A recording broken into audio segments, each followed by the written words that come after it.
One popular accessory with high drive rear roller drawers is a locking lid. These are popular for a couple of key reasons. Firstly, for compliance purposes, if you're transporting weapons, then a second locking point is important. You've got locks on the lid and the standard lock that comes with the rear roller drawer, giving you two-stage locking. This client's chosen to line the bottom of the drawer with some rubber matting just to minimise the chance of items slipping around during transit.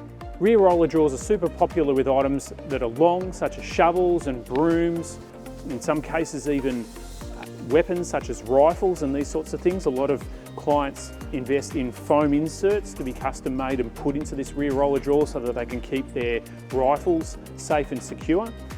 But the lid has one other big benefit no matter what your trade is, and that keeps this entire space sealed and dust free.